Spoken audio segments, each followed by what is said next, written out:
So, you said something, though, about the Warriors, and I got to at least wonder aloud about it.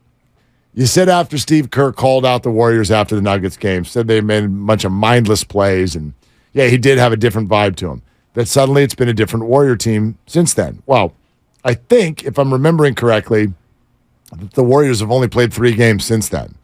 The first one was where they gave up north of 70 points in the first half to the Oklahoma City Thunder, and then they were able to grind back and win the game. And granted, they had to do it without Clay, so they were hampered, but a home game, and they were able to grind back and win. Still gave up 126, I think, in the game to the Thunder, but they made the Thunder, basically submit, though, right? They did. Then the Thunder, pulled their guys off the floor, didn't they? They did. But they also, they didn't play defense for 4 quarters. They played for 2, and they won, and that's kind of been their MO. The next 2 games, yes, they won on the road against 2 teams that completely punted. They totally punted the games, and in one of them, the Warriors took a second to really grab control, and that was in Sacramento on Friday night.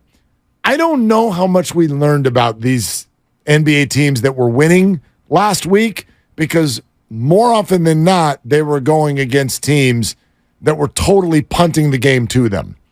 And sometimes they still had a hard time winning. Someone on YouTube just moments ago, when I was saying that that everybody had marked the Kings, they're like, well, not the Clippers. They went out and they won yesterday.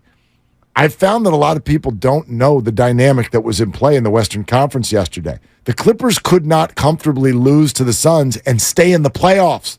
The Pelicans and T-Wolves are going down the stretch in a very close game. If the Pelicans win that game and the Clippers lose to the Suns, the Clips are in the play-in tournament. Right. So they had to go win.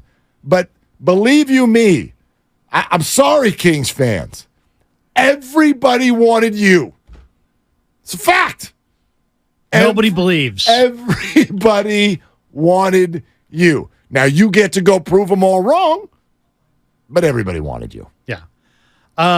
My thing on the Kerr thing wasn't necessarily how they played, though I did kind of think that they played differently. But you're right.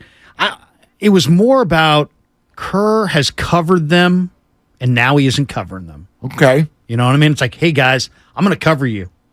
I'm just going to shrug my shoulders when I get the questions in the post game, and I'm going to kind of make up different, theories and different, thought processes that could justify what we're seeing and what we're not seeing.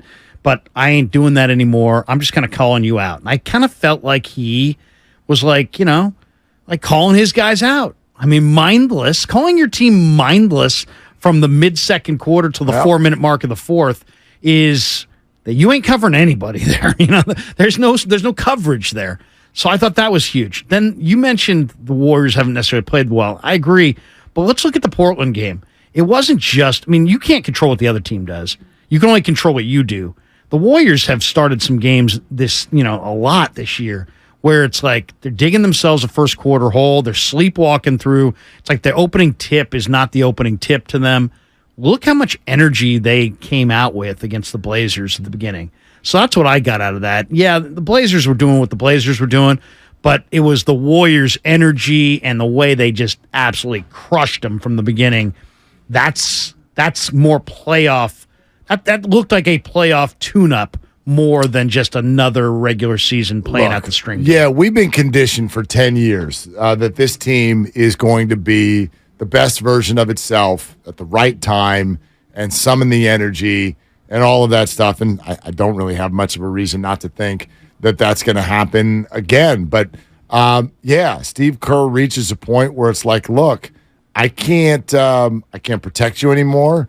I can't help you anymore. Everyone's thrown their hands up about this road thing. Even with the last 2 games, they finished 11-30. It's awful. Just an awful, and nobody seems to know why. They can't put their finger on it, at least not as a group, or maybe they're not telling us. We've all had our guesses. Not that long ago, it was, look, they don't. There must be some sort of fly in the ointment here. There's something about the chemistry that's off. Is it the pool thing from the beginning of the year? What is it? We've all sort of guessed, or maybe it's something that is a little bit harder to explain. I don't know, but we're here. Like, this is the moment we've been thinking about and talking about for 6 months. We've arrived. Can they make the playoffs? Will they make the playoffs? Will they stay out of the play-in tournament? Will they get the Kings? All of these things are now here. And so this idea of whether or not a switch exists or whether we're in the last dance and whether this team has chemistry, it's all out the window now. I feel like sort of what you're saying is the last handful of weeks especially, every time the Warriors play, you sort of can fall back, well, regular season, right? Draymond, I have a hard time getting out of bed for games in March. All these quotes. It's all over now. So Saturday night, we find out if something is actually wrong with this team or if they've just been playing possum for 6 months.